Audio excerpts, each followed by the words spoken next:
Hello friends, स्वागत है आपका Chanakya arts and GS classes में। तो चलिए आज हम एक टेस्ट लेते हैं। 10 क्वेश्चन का जो टेस्ट होगा, इसमें पूरा टोटल आपको 10 क्वेश्चन पूछे जाएंगे। देखते हैं आप कितना कर पाते हैं। और इस क्वेश्चन के साथ साथ क्या क्या है, व्याख्या भी दिया गया है, तो आइए आपको समझने में ज़्यादा आसानी होगी। ठीक है, तो आइए क्वेश्चन को करते हैं, देखते हैं कितना क्वेश्चन हो पाती है। तो चलिए, फर्स्ट क्वेश्चन में बोल रहा है कि सिंधु घाटी सभ्यता के शहरों की गलियाँ थी, यानी सिंधु घाटी सभ्यता के शहरों की जो गलियाँ थी वो कैसी थी। तो कैसी थी, देखिए यहाँ पे ऑप्शन में छूटा हुआ है। ठीक है, कैसी थी गलियाँ सिंधु घाटी सभ्यता की? चौड़ी और सीधी थी, तंग और मैली थी, फिसलन वाली थी, या तंग और टेढ़ी थी। तो कैसी थी सिंधु घाटी सभ्यता की जो गलियाँ थी वो कैसी थी? वो थी चौड़ी और सीधी थी। ठीक है, यहाँ पे देखिए साफ साफ व्याख्या में लिखा हुआ है, सिंधु घाटी सभ्यता में शहरों की गलियाँ चौड़ी और सीधी होती थी, चौड़ी और सीधी होती थी। ठीक है, आइए नेक्स्ट क्वेश्चन पे चलते हैं। 2 नंबर कह रहा है कि हड़प्पा और मोहनजोदड़ो के खंडहर निम्नलिखित में से किस नदी के तट पर पाए जाते हैं? देखिए दोनों में से जो मोहनजोदड़ो के खंडहर जो है, वहाँ पे जो कि एक मोहनजोदड़ो जो कि किस नदी के तट पर पाई जाती है? तो किस नदी के तट पर पाई जाती है? रावी, झेलम, ब्यास और सतलज। यानी अब बताना है कि इसमें चारों में ऑप्शन कौन सा होगा। तो यहाँ पे देखिए व्याख्या देखेंगे कि हड़प्पा रावी नदी के किनारे है, जबकि मोहनजोदड़ो सिंधु नदी के किनारे है। तो यहाँ पे पूछा गया है कि मोहनजोदड़ो के खंडहर निम्नलिखित में से किस नदी के तट पर है? तो मोहनजोदड़ो किसके किनारे पे था? मोहनजोदड़ो किसके किनारे पे था? ये देखिए अलग अलग हो गया है, ये दोनों एक में होना चाहिए था। ठीक है, तो किस नदी? सिंधु नदी के, इसमें नहीं दिया हुआ है। ठीक है, तो इसलिए इसमें आंसर कोई सा भी नहीं होगा। लेकिन अगर पूछता है कि हड़प्पा किस नदी के, सिर्फ हड़प्पा अगर बताया तो हड़प्पा किस नदी पे है? रावी नदी पे। ठीक है, आइए नेक्स्ट क्वेश्चन पे आगे बढ़ते हैं। 3 नंबर क्वेश्चन कह रहा है 3 नंबर क्वेश्चन कर रहा है कि सिंधु घाटी सभ्यता की लिपि कौन सी है? तो सिंधु घाटी सभ्यता की लिपि अभी तक क्या की पढ़ी नहीं जा सकी है, और कैसी है? अज्ञात है। इसका व्याख्या देखेंगे तो और पता चलेगा। देखिए यहाँ पे कह रहा है कि सिंधु लिपि में लगभग 64 मूल चिन्ह हैं और 250 से 400 तक अक्षर हैं। 250 से 400 तक अक्षर हैं। सेलखंडी की आयतकार मोहरों, तांबों की मोहरों आदि पर मिलते हैं। यह लिपि चित्रात्मक थी। यह लिपि अभी तक पढ़ी नहीं जा सकी है। ठीक है ना, चित्रात्मक थी। क्या थी? चित्रात्मक थी। यहाँ पे क्या बताया जा रहा है? सिंधु घाटी सभ्यता की लिपि कौन सी है? तो कौन से तो पढ़ा नहीं जा सका, इसलिए क्या बोलते हैं उसको? अज्ञात बोलते हैं। ठीक है, आइए नेक्स्ट क्वेश्चन पे चलते हैं। 4 नंबर पे कहा जा रहा है कि मोहनजोदड़ो में सबसे बड़ा भवन कौन सा है? तो मोहनजोदड़ो में सबसे बड़ा भवन कौन सा है? विशाल स्नानागार है, धान्यागार है, स्तंभ हॉल है, या 2 मंजिला मकान है? तो सबसे बड़ा मकान जो है वो क्या है? धान्यागार है। देखेंगे यहाँ पे जो मोहनजोदड़ो की लंबाई चौड़ाई, मतलब जो धान्यागार की लंबाई चौड़ाई थी, और इसमें दोनों में अंतर है, धान्यागार और स्नानागार में। ठीक है ना, तो स्नानागार और धान्यागार में अंतर था क्योंकि यहाँ पे देखिए मोहनजोदड़ो का जो धान्यागार है, इसका जो हाइट थी वो कितना था? लंबा 45.7 मीटर और चौड़ाई कितने थी? 15.23 मीटर। लेकिन स्नानागार का क्या था? कम था। ठीक है ना, इसलिए सबसे ज़्यादा कौन सा होगा? धान्यागार का। आइए नेक्स्ट क्वेश्चन पे चलते हैं। 5वें क्वेश्चन में कह रहा है कि विशाल स्नानागार कहाँ मिलता था? तो विशाल स्नानागार कहाँ मिलता था? हड़प्पा सभ्यता में, या लोथल में, या कालीबंगा में? देखिए फिर यहाँ पे ऑप्शन छोटा है सी, लोथल में, मोहनजोदड़ो में। तो कहाँ पे पाया जाता है? 5 नंबर का आंसर बताएंगे, कमेंट भी करेंगे कि आंसर क्या होगा। ठीक है, तो कहाँ पे पाया जाता था? मोहनजोदड़ो में।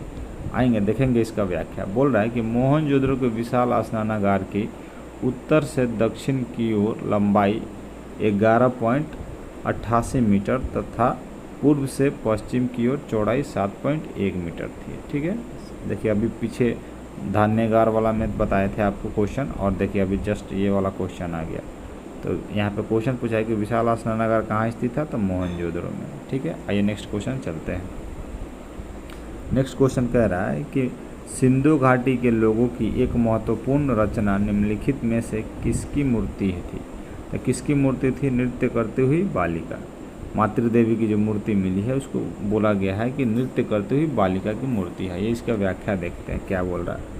कह रहा है कि सिंधु घाटी के लोगों की एक महत्वपूर्ण रचना नृत्य करती हुई बालिका की मूर्ति है। क्या है? नृत्य करती हुई बालिका की मूर्ति है, ठीक है, जो कि कांसे से निर्मित है, ठीक है। यह मूर्ति मोहनजोदड़ो से प्राप्त हुई है। कहाँ से प्राप्त हुई है? मोहनजोदड़ो से प्राप्त हुई है। देखिए ये सारे क्वेश्चन प्रीवियस ईयर क्वेश्चन है, ठीक है, ये पूछे गए क्वेश्चन है, ये आपके बेनिफिट के लिए है, ठीक है, तो इसको आप ध्यान में देखेंगे। चलते हैं नेक्स्ट आगे 7वें नंबर क्वेश्चन पे।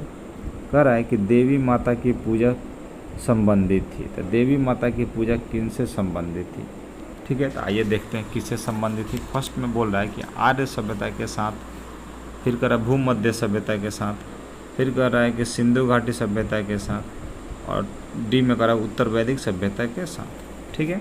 तो किसके साथ संबंधित थी बताएंगे। किसके साथ संबंधित थी? सी, सिंधु घाटी सभ्यता के साथ, ठीक है, सिंधु घाटी सभ्यता के साथ संबंधित थी। व्याख्या भी देखेंगे, इसके व्याख्या में क्या बोल रहा है। बोल रहा है कि देवी माता या मातृदेवी की पूजा सिंधु घाटी सभ्यता का एक विशिष्ट लक्ष्य था। कहाँ? सिंधु घाटी सभ्यता का विशिष्ट लक्ष्य था, ठीक है, सिंधु घाटी सभ्यता का, यहाँ पे सीधे बता रहा है कहाँ पे? सिंधु घाटी सभ्यता का, सिंधु घाटी सभ्यता का, ठीक है। आइए नेक्स्ट चलते हैं 8वें नंबर पे।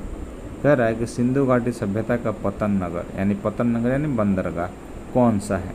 तो कौन सा है सिंधु घाटी सभ्यता का जो बंदरगाह है वो कहाँ पे था बताएंगे। कालीबंगा में था कि लोथल में था कि रोपड़ में था कि मोहनजोदड़ो में था?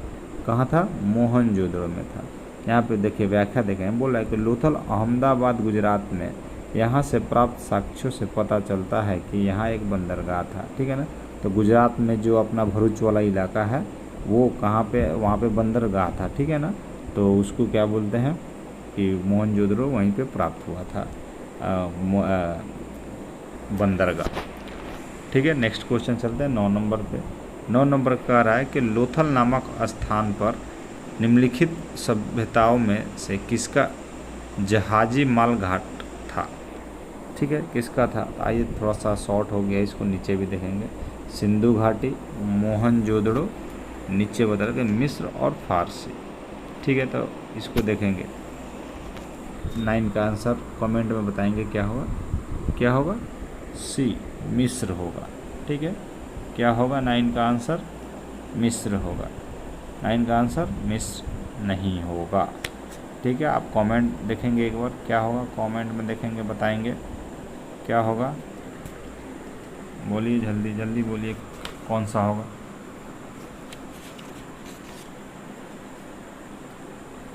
जल्दी बताएंगे कौन सा होगा, जल्दी बताएं कौन सा होगा।